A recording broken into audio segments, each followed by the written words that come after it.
Мен қазақпын деп мақтанамын. Ұранға алаш деген ат аламын. Сүйенім қазақ өмірі, өзім қазақ.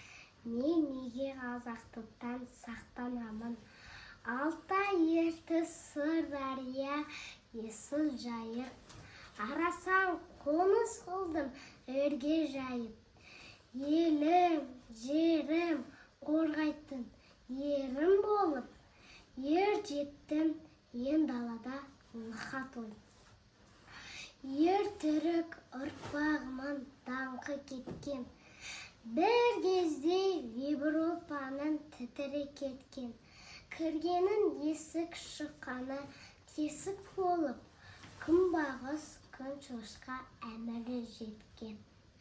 Кешегі хан шығыстың ұрпағыма талай сар, талай кінәт тәжім еткен. Мен қазақ деп мақтанамын, ұранға алаш деген ат аламын.